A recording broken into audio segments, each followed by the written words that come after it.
आप सभी लोग हम लोग यहाँ बच्चों जा के रहे हैं स्कूल की गोरखपुर। छुट्टियां देख शुरू सकते हैं होते ही हम लोग हम यहाँ रास्ते पे गोरखपुर हैं। नामक एक प्रसिद्ध स्थान की यात्रा तो पर गाइस हम निकले। लोग चल रहे हैं और यहाँ हमारी गाड़ी चार हिचकोरे पांच खाते लोग हुए बैठे हुए हैं। आगे बढ़ ही रही थी कि तभी रास्ते में एक हाँ तो गाइस ओवरब्रिज बना। अब कमेंट्री करने वाले हैं हम लोग के ओवरब्रिज प्रिय। पढ़ते ही मैंने देखा कि जिंदगी में संतुलन होना कितना आवश्यक है।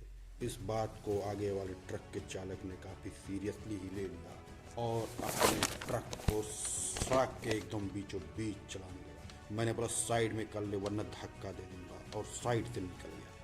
पुल के दोनों ओर जेब्रा की खाल लगा दी गई थी। तभी मेरे काबिल दोस्त ने बताया कि वो खाल नहीं पेंटिंग है, पेंटिंग।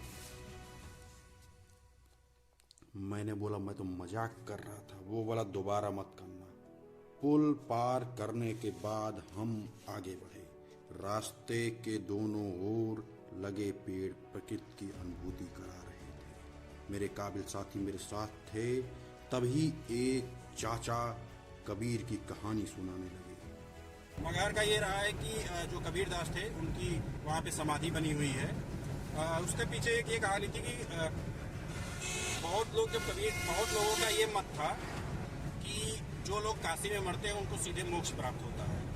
तो कबीर जी इस मत को नहीं मानते थे।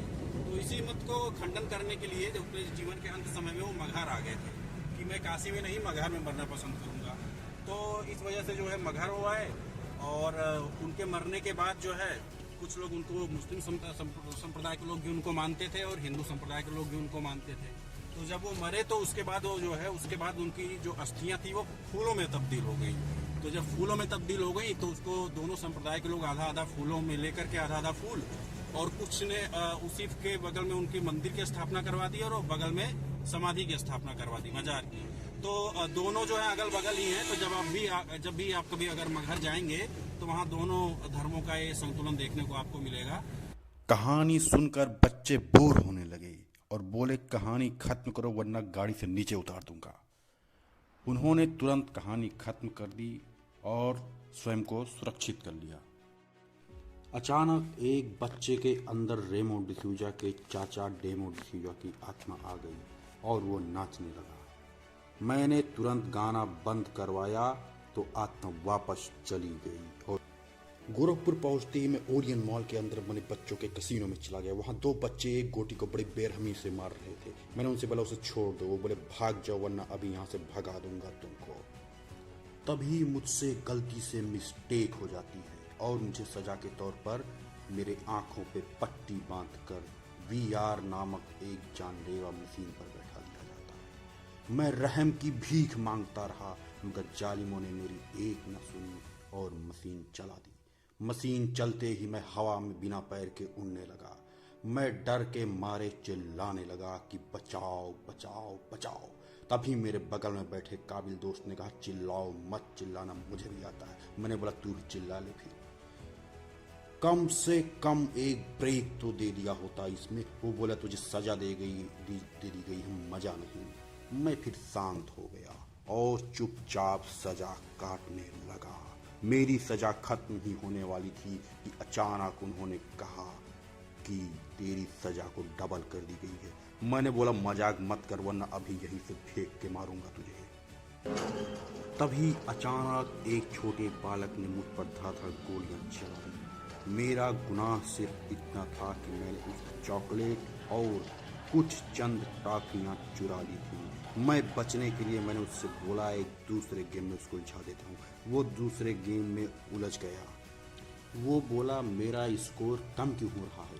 मैंने बोला अरे होशियार वो स्कोर नहीं टाइमर है। तभी वहाँ पर एक दूसरा अंडरकवर एजेंट आकर अपनी प्रतिभा का प्रदर्शन करने लगता है। वो मुझे जलाने की कोशिश कर रहा था लेकिन मैं जला नहीं।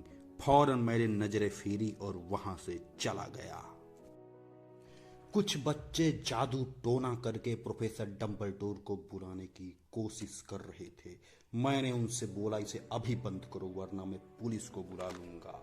वो बोले चुपचाप बैठे रहो, ये टॉफी पकड़ो और यहाँ से चलते बनो। मैंने बोला ठीक है चलता तो बनूंगा लेकिन 2 टॉफियां मुझे और दो। मैंने टॉफी ली और वहां से चुपचाप आगे निकल गया। और तभी मैंने उन्हीं दो बच्चों को कुर्सी पर आराम करते हुए देखा। तभी वो अचानक से चिल्लाने लगे, बचाओ बचाओ, और मुझसे रहम की भीख मांगने लगे। मैंने उनसे कहा, और करो जादू टोना, यही फल मिलेगा। तभी कुर्सी के मालिक ने आकर मुझे बोला, भाग जा यहाँ से गंवार, वो मसाज वाली कुर्सी है।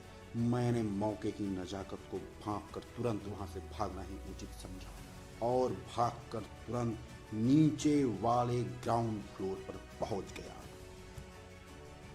वहां पहुंचकर मैंने देखा कुछ लोग मॉल की परिक्रमा कर रहे थे, लेकिन वो लोग दरअसल एक चोर थे और मॉल की रेकी करने आए थे। मैंने इस रहस्य की सूचना तुरंत पुलिस को दी और पुलिस को उनके पीछे लगा दिया और फौरन खुद वहां से 9-2-11 हो गया। मैंने देखा पुलिस आगे जाके लड़ गई, लेकिन उसके 2 कमांडो ने उसको रेस्क्यू किया और फिर से लिटिल सिंघम अपनी बाइक को लेकर उनके पीछे लग गया। मैंने जैसे ही ये सब देखा, मैं तुरंत वहां से भाग